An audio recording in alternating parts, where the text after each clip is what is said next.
Eu passei por uma dificuldade na vida desde criança, pelo fato de ter um pai muito violento. Como eu disse a vocês, eu sou nascido e criado no Rio de Janeiro, na cidade de Vila da Penha. Lembrei aqui agora. Eu sei que nós vamos lembrando. Quero agradecer toda a imprensa, em especial a nossa rádio comunitária aqui de Arapoti, correto? O Pascoal está aí, meu amigo Pascoal. Um abraço, vamos agradecer a esse grande homem que abriu uma porta para a gente falar ali na rádio, um debate maravilhoso, né? Flamenguista, não é isso, Pascoal? É isso. Se não for, eu estou colocando agora para você. De livre e espontânea pressão. Oi? Pascoal conhece o Rio de Janeiro, morou na Vila da Penha, num lugar onde eu nasci e me criei, conhece muito bem o Rio de Janeiro. Nasci e criado na Vila da Penha, terra do Romário. Joguei também um pouco de futebol, poderia ser um jogador de futebol, tinha até talento para isso, tinha tamanho para isso, mas infelizmente por uma vida conturbada familiar, eu tive que abandonar todos os meus sonhos. Meu pai era um homem violento, usuário de drogas, e também meu pai era contraventor. Meu pai era envolvido com o submundo do jogo de bicho. Trabalhava diretamente com um dos maiores representantes do jogo de bicho do Brasil, que era o Castor de Andrade. Meu pai trabalhava com ele e escrevia bicho para ele.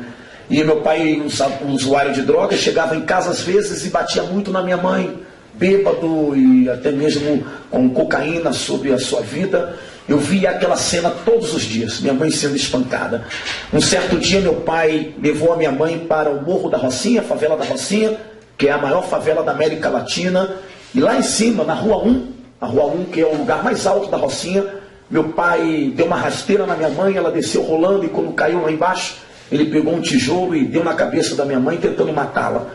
Minha mãe chegou em casa sangrando, minha mãe chegou em casa quase morta. E ela disse que tinha sido meu pai. Nessa época eu tinha 10 anos de idade. E eu já comecei a ficar muito revoltado com o meu pai e comecei a dizer, um dia, quando eu alcançar, quando eu tiver dinheiro, quando eu crescer, eu vou arrancar minhas mãos das garras do meu pai. E eu vou matar o meu pai. Eu coloquei isso, eu falei isso. Com 11 anos de idade, eu estava na Vila da Penha e daqui a pouco alguém chega para mim e fala, aquele rapaz ali está te pedindo água. E eu fui pegar uma garrafa d'água para servir aquele rapaz que estava com o seu grupo. E quando eu servi água a ele, ele olhou para mim e falou, de menor, quantos anos você tem? Eu falei, tenho 11 anos. Ele falou, olha, a partir de hoje eu vou te adotar. Eu vou ser o seu padrinho. E aquele rapaz o nome dele era José Carlos do Reis Ensina Escadinha.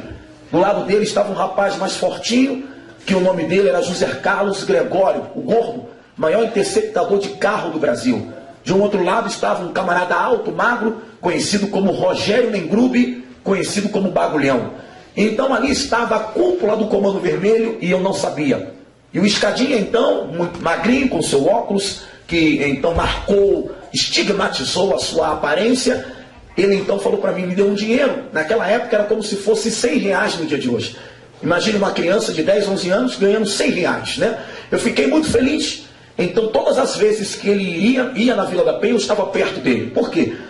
Ele era do Morro do Juramento, que é em Vicente Carvalho, no Rio de Janeiro, do lado Vila da Penha. Então eles, muitas vezes, quando o morro estava tomado pela polícia, eles iam para a Vila da Penha para poder se esconder. Pois bem, então ali eu comecei a me envolver com aquelas pessoas, eu não entrei para o crime imediatamente. Só que a minha maldade começou a aflorar. Foi quando então ele me deu uma pistola 765, e o meu pai já era separado da minha mãe. Quando ele foi visitar a nossa família na Vila da Penha, eu peguei uma arma e botei essa arma na cabeça dele e apertei várias vezes para poder matar. Eu já estava com 11 anos de idade. E apertei e engasgou.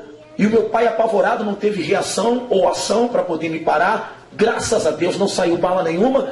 Ele ficou desesperado e não imaginava que o filho dele, mais velho, queria tentar tirar a própria vida, ou a vida dele. Mas houve uma desgraça, meu pai, muito desesperado, foi para o aterro do Flamengo, na zona sul do Rio, e se jogou debaixo de um ônibus e suicidou-se. Eu não senti muito porque eu estava muito revoltado com o meu pai em vê-lo abater tanto na minha mãe. Só que a partir daí eu comecei a ter uma coragem que eu não tinha antes. Eu comecei a roubar, comecei a andar com alguns adolescentes que já eram delinquentes, já eram transgressores, viviam à margem da sociedade, daí vem o nome marginal. Começamos a roubar, praticar pequenos furtos nas ruas, nos ônibus. Daqui a pouco eu comecei a ter mais coragem, comecei a assaltar lojas. Daqui a pouco peguei mais coragem, comecei a assaltar joalherias como a Amsterdã e a Garister, joalherias que vendem joias raras, que tem na Avenida Atlântica, no Rio de Janeiro. Comecei a ficar mais um pouco violento, então comecei a assaltar banco, e assaltar banco era como tirar doce de criança. Daqui a pouco, na Vila da Penha, eu conheci uma menina que ela recebia entidades no corpo dela, e uma entidade, quando manifestou-se, disse para mim que ia fazer o meu sonho se tornar realidade. Ia me dar muito dinheiro, ia me fazer ficar rico. E eu perguntei como isso iria acontecer, e ela disse: me dê um abraço, que você vai ver o que vai acontecer. Quando eu abracei aquela jovem de 16 anos de idade, eu senti que alguma coisa entrou dentro de mim, eu senti gosto de sangue na boca, meus ossos se entortaram. A partir daquele momento, 4 espíritos malignos entraram dentro de mim. E é interessante que a minha mentalidade mudou. Eu já não respeitava mais a minha mãe, já não obedecia a minha mãe, eu já não era mais aquele garoto pacato, já não tinha mais aquela face suave. A minha face mudou, meu jeito mudou, a minha voz engrossou, a minha maneira de me colocar mudou. Já não queria obedecer ninguém, já não via ninguém acima de mim, eu me achava autossuficiente, e isso já com 13 anos de idade. Foi quando então nós começamos a roubar carro forte no Rio de Janeiro.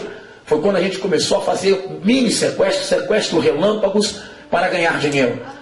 Foi quando a polícia começou a enfrentar os assaltos no Rio de Janeiro, e foi dado então busca e apreensão, foi dado então prisão preventiva, sendo eu de menor, já era considerado um assaltante de alta periculosidade no Rio de Janeiro.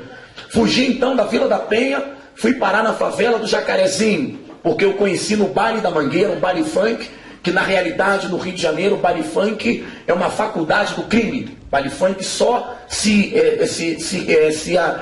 conhece ou se aprende coisas ruins. No baile funk no Morro da Mangueira, eu conheci uma menina que o irmão dela era dono da Boca de Fumo do Jacarezinho, segunda maior favela da América Latina.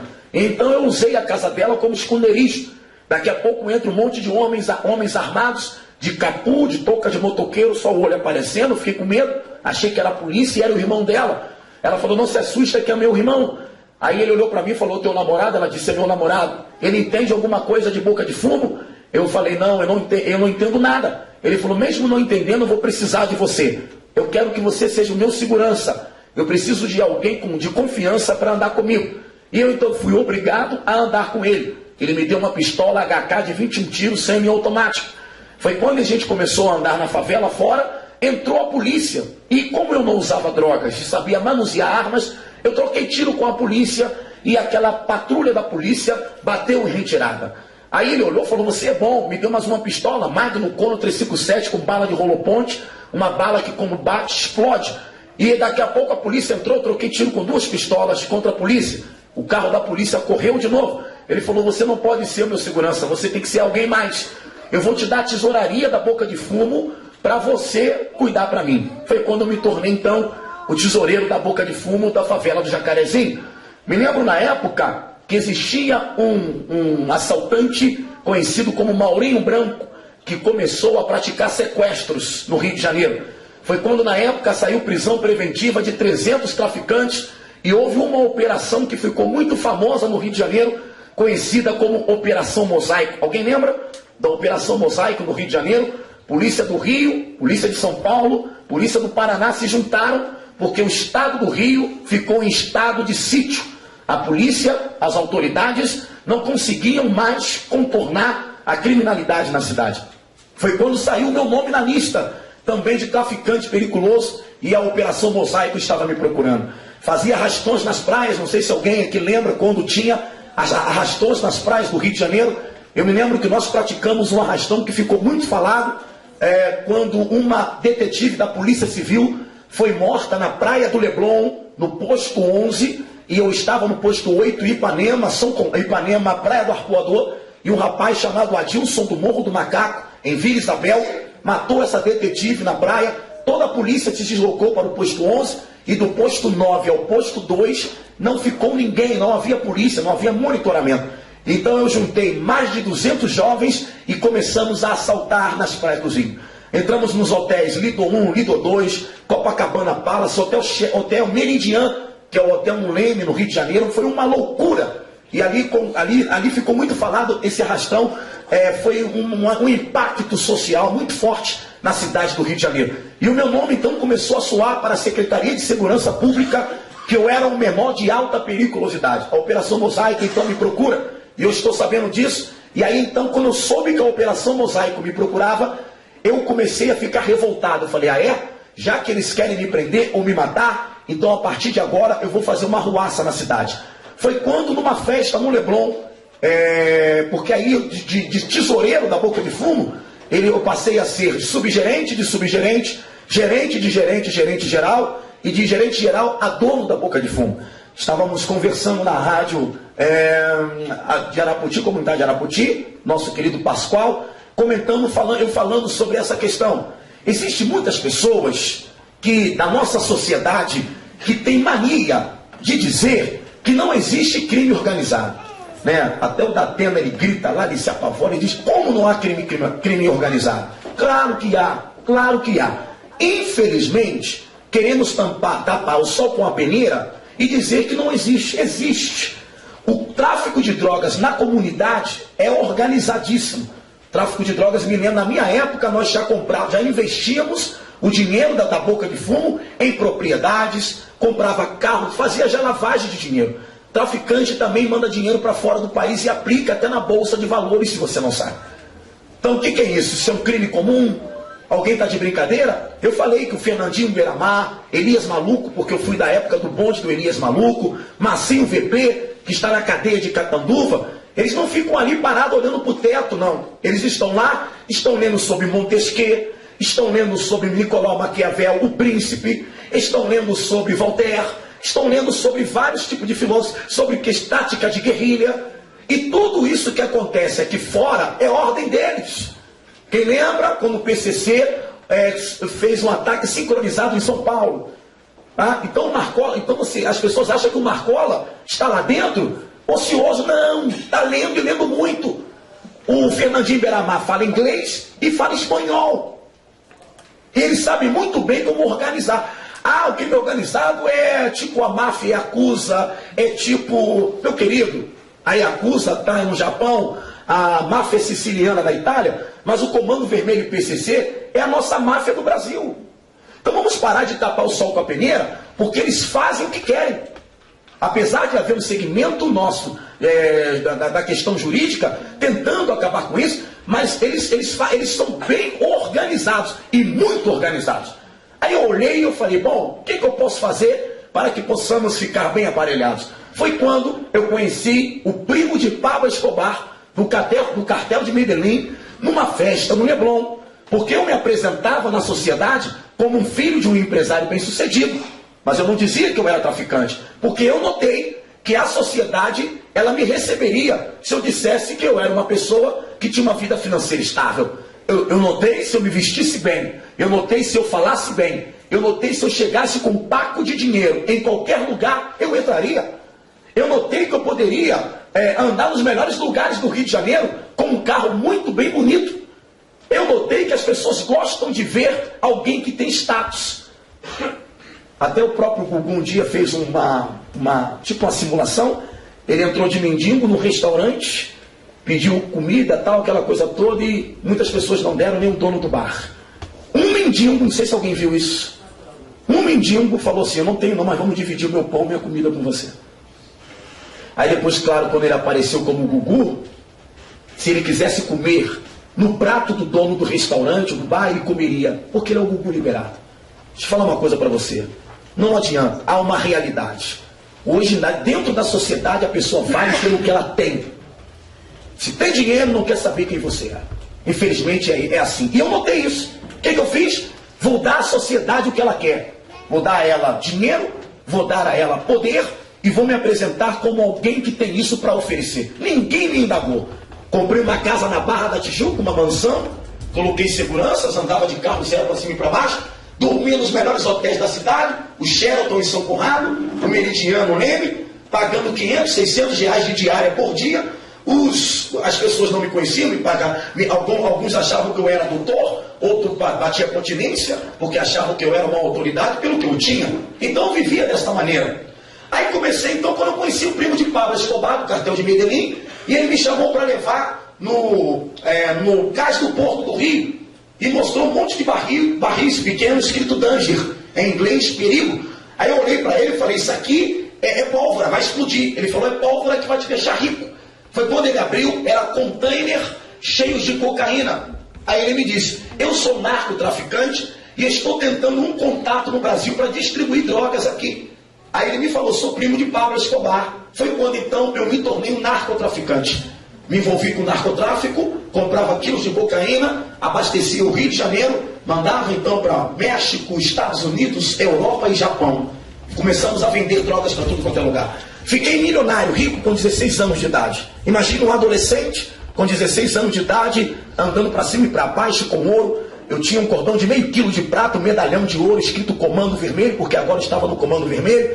16 anéis no dedo, porque eu tinha que ostentar 2 em cada dedo, pulseiras grossas de ouro. Não gostava mais de usar o dinheiro nacional, eu gostava de usar a libra esterlina e o dólar, porque valia mais e as pessoas me recebiam melhor.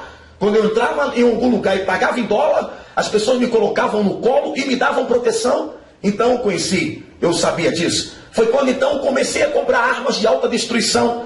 Aquele rapaz falou para mim, olha, eu tenho um monte de armas para você. Aí foi quando nós compramos o fuzil, a R15 de cano curto e a R15 de cano longo. O R15 que atira 600 tiros por minuto e o outro que atira 500. Compramos o fuzil AK-47, uma arma de alta destruição, que arrebenta uma parede de concreto, uma chapa de aço, uma bananeira e outra parede de concreto.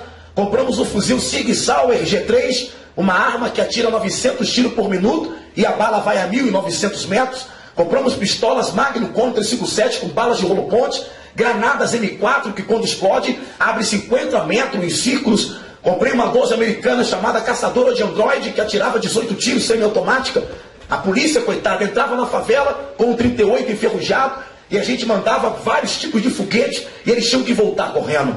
Assim então nós nos aparelhamos. Eu me sentia o todo-poderoso, o poderoso chefão. Só que existia uma polícia que não se corrompia, uma polícia séria, que queria fazer um trabalho sério. Fui preso, me levaram para a delegacia, eu fui ver o outro lado da vida realmente, porque eu me achava autossuficiente. Eu tinha 4 advogados com pós-graduação em Oxford, na Inglaterra, porque eu entendi que se eu pagasse uma especialização para eles, num lugar como esse, eles poderiam me tirar de onde eu estava. E realmente conseguiam me tirar. Tanto que eu nunca fui condenado. Eu era preso, mas era solto logo depois de 1 ou 2 dias. Mas naquele dia que eu fui preso, eu me lembro que me colocaram na mão de um negão forte, grande, maior do que um armário. E ele estava com uma madeira, um taco de beisebol escrito madeira de dar em doido. Quando eu olhei aquilo, eu falei, ele vai me quebrar todinho. Aí eu tentei conversar. E ele falou, aqui não tem conversa fiada não, aqui o bicho pega. Eu falei, já era. E o bicho pegou mesmo, foi pancada para tudo quanto é lado. Aí eu fui ver o outro lado da vida que eu não conhecia. Eu achava que o crime era dinheiro, era carro, mas eu não sabia que existia um outro lado mais sério. Apanhei e tantas torturas, tantas coisas que na época aconteceram, que eu vou deixar um pouquinho essa parte para lá, porque eu tenho coisas mais a fundo ainda para falar a vocês. Fiquei preso 2 dias, mas consegui sair. Quando eu saí, com depressão, com angústia, eu então coloquei um desejo, eu vou me matar. Peguei um fuzil 762, coloquei no traçante, a bala para atirar à noite. Quando eu fui dar o tiro, alguém tomou o fuzil de mim. Peguei a pistola, depois botei na cabeça, a pistola Glock. Quando eu fui atirar, eles tomaram a pistola de mim. Daqui a pouco me vem um menino correndo, gritando, dizendo que a polícia estava na favela e era a BOP. A única força de polícia que tinha condições de entrar e sair. Até hoje, Batalhão de Operações Especiais, eles são muito respeitados pelos traficantes. Entram, fazem o serviço e saem. Foi quando a BOP entrou, eu então falei para eles, vamos trocar tiro com a BOP até a bala acabar. Aí alguém falou, mas nós vamos morrer, porque a BOP é muito bem preparada. E é isso que eu queria morrer.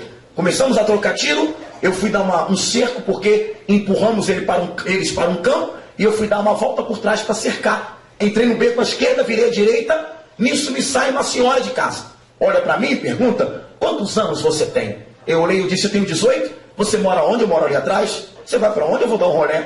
Qual o seu nome? Eu falei, a senhora é repórter da Rede Globo, por acaso? está fazendo alguma cobertura de reportagem na favela? Ela olhou para mim, não sou repórter, eu sou uma serva de Deus, e Deus mandou te dar um recado. Eu olhei para ela, achei aquilo estranho, porque eu era tão prepotente, tão orgulhoso, que eu dizia, Deus manda no céu, mas na terra quem manda sou eu. Aí eu olhei para ela, eu falei, Deus fala. Ela falou, fala, e vai falar contigo agora. Eu falei, aí o meu segurança olhou e falou, vambora, ela é maluca, deixa ela para lá. Eu falei, não, calma aí, já que Deus fala, eu quero ouvir. Quando ela olhou para mim, botou o dedinho pequenininho, olhou para mim, botou o dedo e falou assim, olha, toma vergonha nessa cara e aceite a Jesus como o Senhor da sua vida. Eu olhei para ela, eu falei, bom, ela não deve estar sabendo quem sou eu vou perguntar, ela vai trocar a frase. Eu falei, como é que é? O que a senhora disse? Ela botou a mão na cintura e disse, além de ser moleque, você é surdo? Toma vergonha nessa cara e aceite ao Senhor Jesus como o Salvador da sua vida. Eu falei, se eu der tiro de fuzil, vai chamar a atenção. Botei o fuzil AK-47 para trás, peguei a pistola, botei silencioso, botei na cabeça dela. Falei, vou dar 2 tiros na cabeça dela, ela vai morrer, eu vou embora. Quando eu coloquei a arma na cabeça, ela deu uma tapa. Plá! A pistola caiu, ela apontou o dedo de novo e disse, se esta tua arma disparar, eu não sirvo um Deus vivo, mas se ela não disparar, você vai saber a partir de hoje que existe um Deus no céu, um Deus na terra, que te ama e tem uma grande obra na sua vida. Ela olhou para mim e ainda disse o seguinte, você tem 1 semana de vida. Se você não sair dessa vida, você vai morrer e você vai para o inferno. Virou as costas e foi embora. É claro que os meus seguranças, que estavam ali comigo, quando eu olhei para trás não tinha ninguém, aí eles começaram a voltar devagarzinho. Aí eu falei, como é que pode? Vocês deixaram a tia me bagunçar? A tia falou tanta coisa, botou dedo na minha cara e ninguém disse nada. Aí o meu gerente falou, rapaz, se você que é o dono não teve coragem de fazer, eu que sou gerente vou fazer? É você que tinha que fazer. Aí o outro menorzinho falou, rapaz, aquela tia era da igreja. Aí até vou usar aqui a expressão dele, irmão, os crentes são sinistros. Oi, tem que ver, aquela mulher lá, irmão, ela fala mesmo. Aí eu falei, qual é a tua de menor? Tu é da igreja? Tu é bandido? Não estou entendendo mais nada? Como é que é o negócio aí? Ele falou, não, porque eu fui da igreja, eu saí, mas eu conheço ela. Ela disse que Deus fala com ela. Eu falei, rapaziada, aí malandragem, o negócio é o seguinte, quando vocês encontrarem com esse povo do livro da capa preta na mão, vaza, que eles são tudo sinistros. De manhã cedo, nas comunidades carentes, há muita igreja evangélica, então o pessoal vai tudo para a escola dominical, me vem um garoto correndo. Aí eu falei, quando ele olhou, a expressão dos olhos dele, porque quando o vigia da favela vinha correndo com o olho esbugalhado, sabíamos que era Bope. Já pelo olho dele, é a Bope. Aí eu falei, poxa de menor, a Bope na favela, já de manhã? Falou, não é a Bope não, são os crentes. E eles estão com um maior bondão. Bondão é muita gente. Tá vindo um bonde pesadão. E tem uma tia, amigo, que ela olha pra você, parece que vai te fulminar. Vaza geral. Aí eu falei, rapaziada, sujou os crentes, estão na área. Aí todo mundo correndo. Ninguém queria encontrar com o povo de Deus, porque sabia que alguma coisa ia acontecer. Passou 1 semana, eu estava com 3 quilos de cocaína, que tinha vindo da Bolívia para fazer a mistura, porque de 1 quilo eu fazia 5. Tudo que era branco eu colocava, sal de frutaena, pó de mármore, aspirina socado, sal de cozinha, lâmpada socado, talco de criança, pó royal. Na maconha colocávamos estrume de boi com estrume de cavalo. E eles dizem que são espertos, não é verdade? Para você ver o que eles usam por aí. Para você ver o que eles inalam por aí. Por isso que o nome é droga, porque é droga mesmo. Aí uma voz me chama, eu pensei que era o meu segurança. Então me chama, não estou não, voltei de novo. Quando eu voltei para pegar pela segunda vez aquela voz, eu ouço uma voz chamar meu nome. Existia vários delegados de polícia civil que os camaradas eram bons. Tivemos muito bons delegados e policiais no Rio. Sivuca, Hélio Vigio, Hélio Saboia, ô turma da pesada. Existia uma mulher, que hoje ela é delegada da polícia civil, lá na cidade onde eu moro, Cabo Frio, região dos Lagos. Nós chamávamos ela de Kate Marrone, lembra daquele seriado? Kate Marrone, ela era braba. Ela entrava na favela, trocava tiro com o bandido, desarmava o bandido. Eu me lembro uma vez que ela conseguiu com a equipe dela de mulheres braba, tudo fortinha, saradinha, né, braba. Aí prendeu todo mundo, tomou as armas, aí falou, vocês são bravos? Então quero ver quem é bravo, vem brigar comigo, vem me bater. E alguns cabeça dura achavam, mulher, vou deitar e rolar. Só que ela lutava jiu-jitsu e taekwondo. Ela pum, pum, pum, pum, pum. No pescoço o cara voava e desmaiava. Próximo! Cadê o próximo? ninguém ia. Eu tinha um pavor daquela mulher. Falei, é a Kate Marrone, só pode ser ela. Eu tinha um desespero dela, que ela realmente, aquela mulher é policial. Como eu falo para vocês, existe um segmento na nossa sociedade, uma parte que querem fazer um trabalho sério nesse país. Aí na terceira e última vez, aquela voz bradou no meu coração. Eu caí de joelhos no chão, Melim me enrolou, meus olhos se fecharam, não tive força para levantar. E o Senhor falou comigo, volte na casa da minha filha, que era aquela senhora que me falou, e diga para ela que tu queres sair dessa vida. Entregue a sua vida a mim, que eu sou Jesus, aquele que te ama, e tem uma grande obra na sua vida. Eu estava com aquele cordão de meio quilo de prata, as anéis no dedo, pulseira de ouro, cheio de cocaína no bolso, uma granada pendurada, um cinturão de bala. Levantei do chão, chorando, peguei meu segurança, fui até a casa dela. Cheguei lá, vi uma reunião de oração. E aquela mulher, quando olhou para mim, falou, Deus, obrigado, porque quando o Senhor fala, o Senhor cumpre. Quando eu olhei para ela, eu falei, que mulher é essa, gente? Nunca tinha visto uma mulher com tanta definição como aquela mulher. Uma mulher que tinha sangue nos olhos. Sabe quando você encontra uma pessoa que tem sangue nos olhos, uma pessoa firme nas suas colocações? Eu falei, que mulher é essa? Eu nunca vi na minha vida. E ela naquela noite deu uma palavra e perguntou quem queria ter uma vida nova. Eu fechei meus olhos e eu falei, Deus desta senhora, eu não te conheço, não sei quem tu és, mas eu quero dizer uma coisa para ti. Se tu és verdadeiro, existe, eu quero ver o Senhor me tirar do comando vermelho. Meu maior problema era sair vivo do comando vermelho. Quando eu falei isso, levantei minhas mãos, uma alegria entrou no meu coração. Ela me abraçou, comecei a chorar. Choramos de 9h30 da noite até meia-noite. Eu falei, e agora, tia, o que eu faço? Ela falou, agora você vai aos teus comandados e diga para eles que você não é mais bandido, porque você agora está nos braços do Pai. Eu falei, tia, aí é que está o problema. Eles vão me matar e não vão receber. Ela olhou e falou, vai que Deus vai te guardar. Eu falei, tia, a senhora é mole, mas para mim não é não. Ela olhou para mim e falou, um negão grande e frouxo, nunca vi igual você. Ela baixinha, brava, vai lá, entrega tudo e volta, e vai dormir, porque Deus vai te guardar. E pede a Deus para te cobrir com o sangue dele. E eu fui fazer o que ela mandou, entreguei tudo. Cheguei para o meu sócio, Maico da 12, que na época era Maico da 12, hoje missionário Sérgio Conceição. Eu cheguei para ele e falei, amigo, estou indo embora, porque eu vou para a igreja. E a tia falou que se eu ficar com Deus, eu vou para o céu. Aí ele começou a rir, achou aquilo uma loucura. Falou, você usou droga, rapaz. Dono de boca de fumo não usa droga. Tem detalhe, dono de boca de fumo não pode usar. Mas eu usava para ficar acordado, porque eu não aguentava ficar a noite acordado. Eu falei, não, eu não usei drogas, é que eu vou para a igreja mesmo. A tia falou que eu vou para o céu, e eu quero ir para o céu. Estou indo embora. Ele pegou um fuzil, deu uma rajada para o alto, e quando viu que era verdade aquilo, ele falou, eu vou te matar. Quando ele disse que ia me matar, eu voltei, e olhei para ele e falei, me matando ou não, a partir de hoje, eu vou ser um servo de Deus.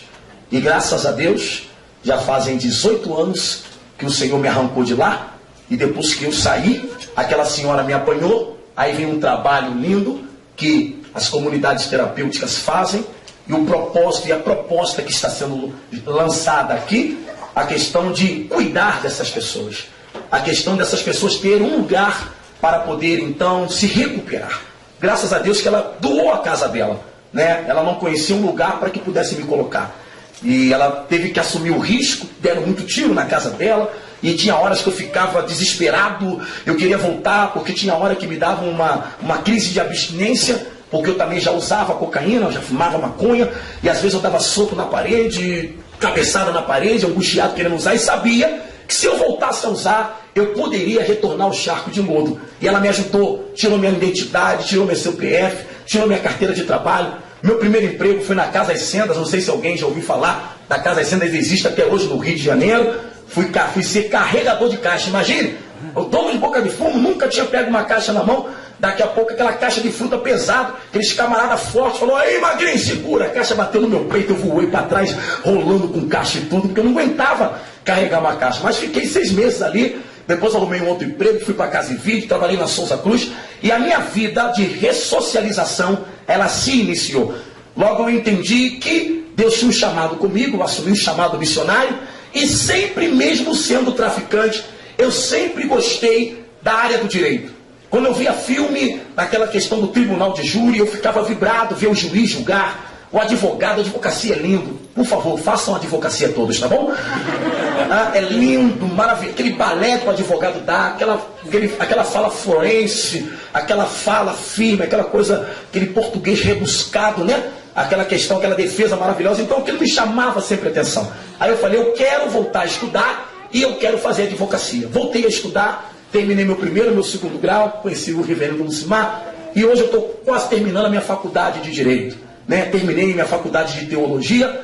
No ano de 2002, nós fomos convidados, eu e esta minha querida amada Flor de Lis, que me ajudou a sair do crime, para poder dar uma palavra no Planeta Xuxa, no ano de 2002. Foi um sucesso muito grande, ao ponto da Xuxa se emocionar e fazer uma proposta. Fez uma proposta de fazermos um filme.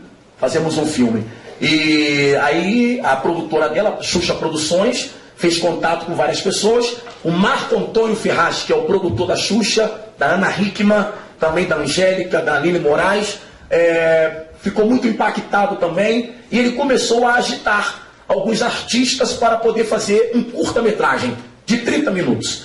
Só que um artista fala para o outro trabalho que está realizando. Foi quando os artistas começaram a se interessar. Na época, quem iria fazer o meu papel era o Lázaro Ramos, que ele fez uma novela que ele chamava ele de Foguinho, né? Ele foi um sucesso danado essa novela, então a agenda do Lázaro Ramos está muito tomada. Aí um rapaz chamado Reinaldo Gianecchini, eu não conheço, não sei quem é, eu não sei, ele veio me interpelar, me interpretar no cinema. Reinaldo Gianecchini vai fazer o meu papel no cinema, né? Mas eu falei para ele que eu sou mais bonito do que ele, porque eu tenho a graça de Deus. Ele falou que é verdade. Gianecchini, Aline Moraes, Cauã Raymond, Maite Proença, Malu Mader, Antônio Bandeiras, Caterine Deleve, a Nata da Rede Globo, Xuxa Meneghel, Rodrigo Santoro, Caio Blá, tantos outros artistas que estão na novela das 8 também. Eles estão também envolvidos nesse longa-metragem, que agora é 1h30 de filmagem, de gravação. Já foi feito o filme já está gravado, e nós recebemos essa semana passada um convite da Fox, no caso internacional, para lançar o filme, para fazer o lançamento do filme, e um membro da ONU, do Conselho Nacional das Nações Unidas, fez um convite para lançarmos este filme na ONU em Nova York. Vamos lançar em junho, o filme está para ser lançado, e depois vamos passar pela Europa fora, e vamos voltar para poder fazer o lançamento do filme no Brasil. E eu falei aqui para o reverendo Lucimar, falei para o nosso pastor Jair, para vários amigos aqui, que nós vamos fazer um roteiro para poder lançar o filme no Brasil afora. E eu vou colocar Arapoti no roteiro, tá bom? Vamos dar um presente para você, que merece. Aí eu quero, vamos juntar, né, gente? Aproveitar essa iniciativa da Casa Terapêutica. Então, aí os segmentos seculares aí, junto com a prefeitura, né? Vamos juntar todo mundo e o cinema para poder abençoar a cidade, né? Botar um telão aí e vamos fazer um lançamento do filme também aqui. Hoje eu sou casado, tenho minha esposa, tenho 3 filhos abençoados. Hoje eu trabalho com ressocialização de seres humanos e também de reformulação de mão de obra. A gente pega pessoas e reintegra na sociedade e encaminhamos a pessoa para viver uma vida como ela deve viver. Então hoje eu estou aqui com muita alegria no meu coração, neste pré-lançamento da Casa Terapêutica, que com certeza será um grande benefício para a cidade de Arapoti. Andei pela cidade, eu confesso para vocês que eu fiquei assustado com o número de jovens que bebem nessa cidade. Mas como bebem? Bebem mais do que pessoas no Rio de Janeiro, bebem muito. Eu fiquei apavorado. O número de criminalidade, o número de pessoas que estão envolvidas em drogas. Nós fizemos um trabalho forte em Londrina, Paraná, eu e o reverendo Lucimar. Há uns 13 anos atrás, mais ou menos, né, eu tinha dito numa rádio que nós tínhamos um programa de coração para coração. Reverendo Lucimar sempre preocupado com o bem comum, sempre defendendo a bandeira da cidade onde ele está, com a sua família. E eu falei que a cidade de Londrina, ela estava muito violenta e havia muito viciado por pessoas na cidade. Aí me lembro que alguns programas de televisão que eu fui, falaram que eu estava com visão de cidade grande, por isso eu falei aquilo. Mataram um pastor nesses dias em Londrina, Londrina não pode andar mais na rua, há tiroteio em Londrina, abraço do Comando Vermelho em Londrina. Londrina está infestada de criminalidade, infestada de pessoas usuárias de droga. Começa usando drogas, aí não tem dinheiro para comprar, aí roubam um boné, roubam uma camisa, roubam um tênis. Aí se deu bem, porque é assim que começa. Aí rouba um relógio, rouba um cordão. Gostou, o dinheiro aumentou, porque o dinheiro do boné, um boné é o quê? Dependendo da marca do boné, se for um Adidas, 60 reais ou 70, mas se for um boné comum, vende por 20, 30 reais. Aí um cordão de ouro já vende por 50, por 100. Aí está aumentando o dinheiro. Aí o que faz? Vamos começar a assaltar lojas. Ah, a loja está dando dinheiro, então vamos assaltar o banco. Então vamos fazer sequestro relâmpago. Ah, pastor, o senhor veio aqui para nos apavorar? Não, eu vim aqui para falar para você a nossa realidade. A realidade de Arapoti. Eu louvo a Deus pela vida de cada um de vocês que vieram aqui para podermos assim nos unir, para tomar uma atitude ferrenha contra isto. Precisamos investir em educação, precisamos fazer um trabalho não só de ressocialização, mas um trabalho também naqueles jovens, naquelas crianças, nas famílias que precisam do nosso apoio. Porque senão ninguém vai aguentar ficar em Arapoti. Em Londrina, muitos empresários de São Paulo abriram mão de São Paulo para morar em Londrina e até levar a sua empresa para Londrina. Sabe o que está acontecendo hoje? Eles estão saindo de Londrina e indo para outro lugar. Eu não acredito que nós vamos esperar Arapoti chegar neste nível. Eu acredito que nós, todos juntos, defendendo a bandeira da cidade, nós vamos vencer esta batalha que está se levantando em Arapoti. Eu acredito plenamente. Quem tem filhos aqui, por favor, dê o sinal com as mãos. A maioria tem filhos. Nós não estamos privados disso. E os nossos filhos também não. Eu vou dar um exemplo a você. Eu sendo pastor, com 14 anos de idade, o meu filho, tem um filho de 16 anos, estava numa boca de fumo. E uma coisa aconteceu, estranha, mas aconteceu, o traficante, porque nós fazemos muito trabalhos sociais nas comunidades. O traficante olhou para ele e falou: você é a cara de um pastor que vem aqui pregar o evangelho para a gente. Aí segurou ele. Aí mandou alguém achar meu telefone e me ligou. Mandou eu ir lá, numa favela conhecida como Cidade Alta, em Cordovil, Avenida Brasil, Rio de Janeiro. Fui lá, quando eu fui, meu filho lá estava preso, o bandido prendeu ele. O próprio traficante prendeu ele. Eu falei: o que é isso? Tomei um susto. Fiquei apavorado. Aí meu filho falou: pai, estou fumando maconha e tal. Eu não sabia que meu filho fumava maconha.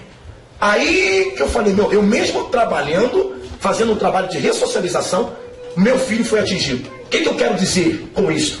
Não pense que o nosso telhado é de chumbo ou está blindado. Chove no telhado de todos. Faz sol e chove sobre a casa de todos. Ninguém está livre de repente sofrer uma questão dessa. Então o que nós podemos fazer? Podemos nos preparar e também nos prevenir acerca dessas coisas. Eu acredito plenamente que nenhum de vocês vão ficar de fora dessa iniciativa que está sendo lançada para a cidade de Arapoti. Repito, estou com o maior prazer aqui nesse jantar para poder dizer para você: precisamos dar as mãos. A casa terapêutica é a solução? Não. A solução é a minha vida, é a tua vida. Todos juntos, em um só propósito. Claro que a casa terapêutica será uma base, mas se não houver pessoas envolvidas com este projeto, se eu não amar esse projeto, se eu não abraçar esse projeto, não vai adiantar de nada. Mas eu acredito plenamente que o testemunho que vocês ouviram aqui e tudo que está sendo dito aqui está acendendo a chama no teu coração. Eu acredito plenamente que você vai ser o primeiro a se inscrever ou a procurar a quem de direito para poder abraçar esta ideia. Vamos dizer uma coisa, é de 30 a 40 mil, é isso? 30 a 35 mil população aqui? É isso? De Arapoti? 35 mil, gente. 25, gente. Dá para tomar esta cidade tranquilo. Tranquilo. 25 mil pessoas é um bairro no Rio de Janeiro. 25 mil pessoas.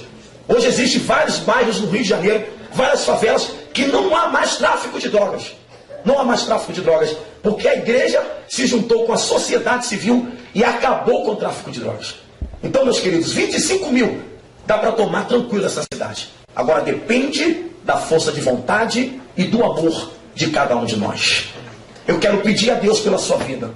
Eu quero pedir a Deus pela sua família.